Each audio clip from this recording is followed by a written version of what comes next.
kibba baha Oromiyaa kaaba Oromiyaa deema kibba Oromiyaa deemu naannoo yaaletti Oromoo hara cufaan lolli rabbaname biyya ollaa keessaa biyya keessaa haa ta'u ta'a Somaliland ittiin dabra ijoolleen teenyata Somaliland jirtan biyya teessan ormaa gadhiiftanii biyya ambaa keessatti hin dararamina alagaan biyya teessan raayisi yaaftee fi biyya san overtag godhu jirti ilmi namaa haguma rabbiin jiraachisu jiraata addunyaa tanarra haguma rabbiin nyaadhu jee nyaata jireenya kasiitii mana haadha abbaa keessanii yoo teessan biddeena qinii tokkoon dhabdanii jechuudha qinii muraa biddeenaa tokkoon dhabdan lafti Oromiyaa lafa jiituudha lafa badhaadhuudha lafa dalagatanii irraa jiraatani maaltu teenyatan nu jibbisiisee ta alagaa nu jaalachiisee naaf hin galu khasi jalaa hurreetti maree halaalaa si garsiisee jechuudha kanaaf kabajaan Oromummaa kabajaan ilma namaa namoomni Oromoon biyya ollaa qabu hedduu gabbo'ee jira jechuudha ijoollee dargaggeessa nam tokko hoggaa dila namaa saniin bahanii tuman hoggaa akka ilmoo saree poolisiin akkasi fuudhee deemuun Oromoodhaaf kun barnoota guddaa ta'a jedhee yaada barnoota guddaadha sababni inni barnoota guddaadha jechuuf namni hoggaa biyya fiitirraa fagaate sabliin akkam keessa akka seenu namni hoo biyya qabaate qofa kabajaa qaba tanaaf ilmi namaa biyya isaatirra dhumaa jechuudha tanaaf ilmi namaa biyya isaatirra dhuma tanaaf akka biyya namaa biyya fi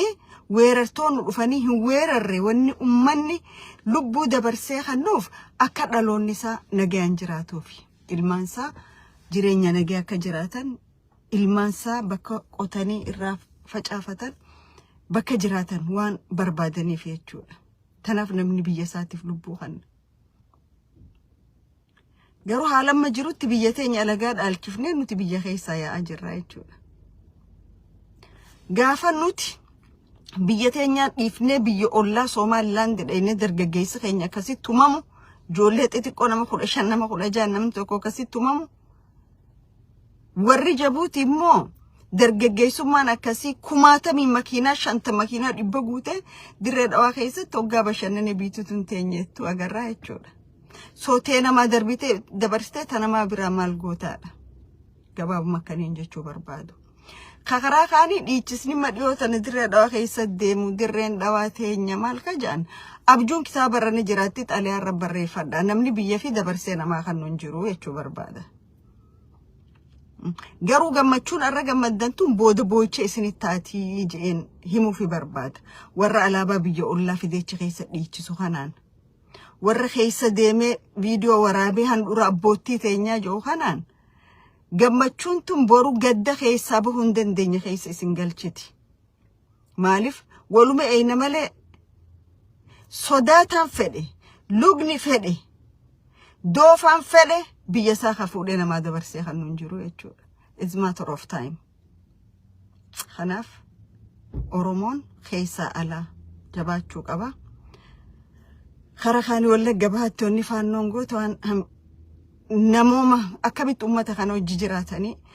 ummata hoggaan jiru ummata san keessaa dhalatan ummata san bakka buunaa jedhan mirga ummata sanii kabajnaa jedhan olaantummaa teenya deebifnaa jedhan olaantummaa isaanii deebisuudhaaf nama fixuun namarra hin jiraatu olaantummaa ta'e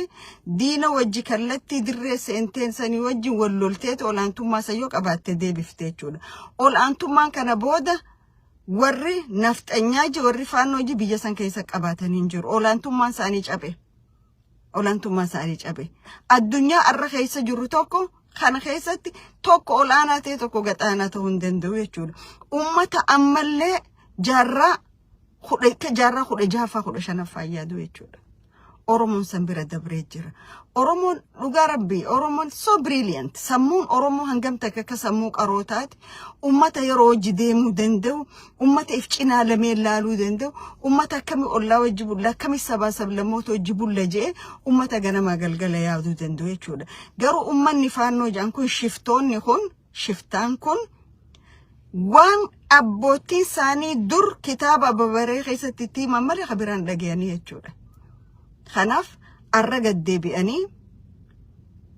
خينيا كان فتاني يجوا قري فانو أبي جارتي جان وأبي جارته وانا متشخان جارته وإفي جارمته فانو أورمو داف ناسو تكن قبتو فانو ولا ما فانون أورمو ما بليسو في إسلامو ما بليسو سياسان سبتو كبليساني أمانتي تو كبليسان جارة رخيص جروحان رخيص تنوجتو سياسة فشلتي جولا خناف أمني خينيا بكا جرتاني والتيسا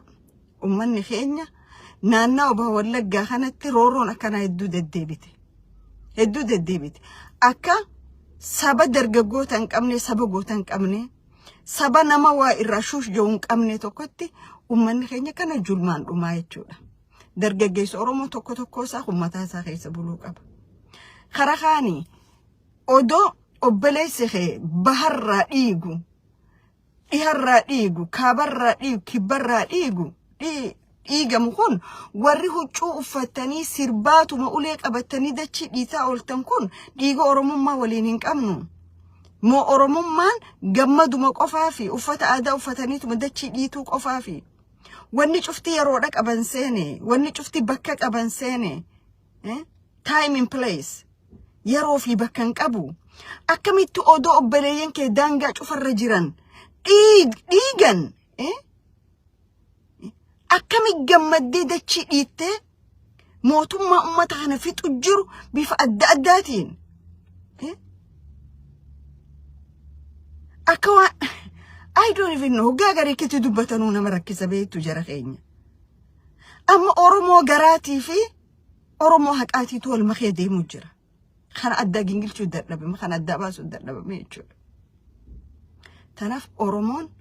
I think بكا جروفي وان كيسا جروفي أكاد تجرو واللالو يجابي سينات ملالو كمنا خانا أمو خخراء سومالي لاندي خون هدو نمتوكا تيكو أفانو سومالي تين توكو دبر فدي ديمو بربادا هاي تاوه الرئيسة فيديو يبادن مقالبادن با ما تكسو بحايا سومالي لاند especially مقالة هرقيسة مقايل oo maskaxda dadka aan u fiicnayn aragtidana dadka aan u fiicnayn oo la duubo la sii daayo dhalinyaro Oromaa oo iska dariiq maraya 15-20 qof intay noqdeen ay qabtaan ay garaacaan ay xuquuqa bini'aadanimadan ay ka saaraan si wuxuu qofkani bini'aadan ahayn oo kale markay ku garaacaan Somaliland dawlad haday leedahay dawladeed haday isku kalsoon tahay dalkani waa dad ka yimid جاركين دالكان إثيوبيا دهو قوميات أورمادا قوميات حدان إذا إحدى الجسين أنا دربين اللي واحد جرى ماشي بابور باجرة حدود باجرة سنة مسلي شرف لي بابور كو جرى وحدود كجاي إسكا قد هذه حدودك إني مرة من هالنوع إيمان ده إن أدتك دالكين أتكاد حسارتين حق بعض ولادهين لكن إن أتجرعدين إن بني آدم ما أتكسرتين حق ماله ذنان توه الرئيسة منسترك وزير كأرمها الدبد الصومالية عبد الرحمن آذن مري كانت دقنين مقالد مينيسوتا لسنة دقنين أنا أذوق هالكمبانية مكوذ شقين جرني مينيسوتا بريات جوكتو قحوتين ما أتكت مدي دالكاغو هويو ما دام قشقش سياسة ذات iyo xuquuq bini aadanimo xun maadaama jirtad ka soo qaxday oo Mareykanka atmaaday Mareykanku laakiin sad bini aadanimo anagoo dhan intayna qaabileen iyayna siiyeen sharcigooga siiyeen ku shaqaysanayna ku dhaqmayni adoo maskax banaani aynkan am halkan ku laha sida qaxootiga loo tiriid garay adoo garanayo ministerka arrimaha dibadda Somaliland Abdurrahman Aadan dadkan in dhex degan haddaad nacayb inta leeg aad u qabtiin inta baabuur saartiin maad xuduudaad ku daadisiin hal wiilo Oromaa ama dariiq maraya laba wiilo Oromoo dariiq maraya 50 qof markaad ku garaacdiin إلهي إني ما أركايو بني آدم ما جرتو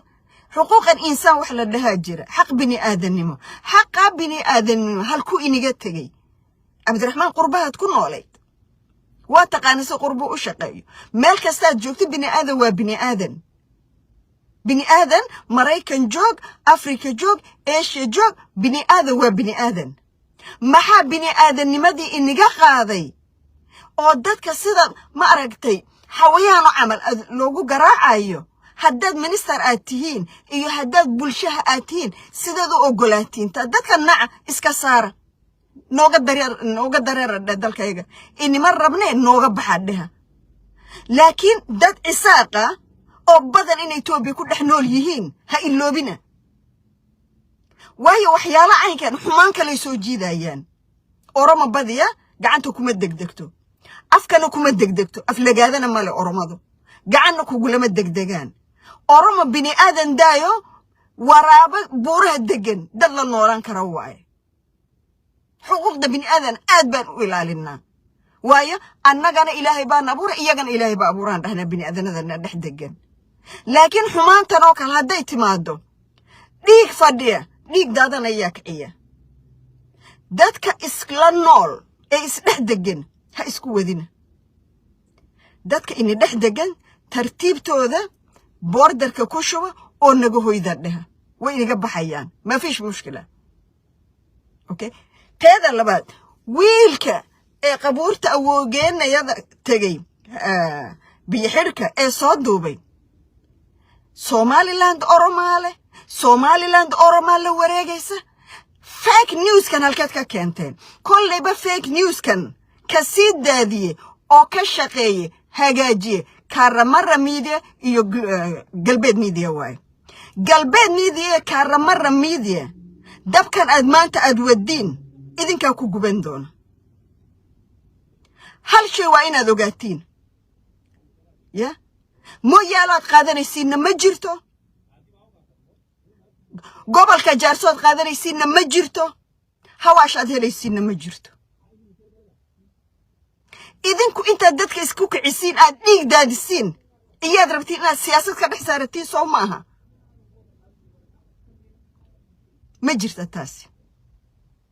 dirdhaben af waad ku lahaan kartiin dirdhabe annagaale bababa waad oran kartiin mooyaale annagaale bababa waad oran kartiin meeshan aabba u jooga ilma u jooga hooya u joogta walaala u jooga laakiin dadka shacabka Soomaalida ee shacabka Oromada ee nabad iskula dhex degan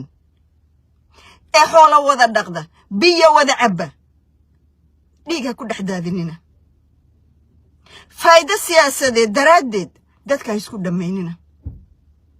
wiilka wuxuuna isagu dhihin aad saarteen oo dhahdeen wiilku anaalu dhahergeysa Oromaalu dhahergeysa beenta inta leeg waa been aad Soomaaliyeed ku burburseen waaye beenta inta leeg waa beenta aad Soomaaliya dhexdeeda aad genocide ku sameyseen waaye propaganda oo qabiilada la isku diro adduunyada waa lagu weydiin aakhirana waa lagu cadaabi taasaan kaga bixin joolentenya taadu takhara Somaliland dijirtan honga isin qabani gosasaani dirqinisini machiisanin dhaga nuti gorsitenya kaneta lubunta kabati bale lamanbaatu nuti Oromood aanu darbaaja amale annagu giribaan nahay daarood baan maaltu isinin gagri fi daarood san waan tembeetani is warrichida ekas jo hajar soo dhayo xanoole dhaw xaal afranka lo haysa to ko ichuda Oromo maati azaba mit jannata mit bakati taa u jirto azaba ra jannata sinaka gosate jarjiro disinin jenne akka amanti islaamatu gosate odok abdu gosa birahimachun harami gosumate ta'atirra dalatte san himat dorkaan amanti islaamatu gosana mahimachun garo gaisin qabari sin doorsisani nuti kana jaajannin dhage guyyaa dabrujani ifin gurgurina ifin ganina bakka jirtani nuti Oromoo dhaja fagaatu biyya saani khaysa isin darban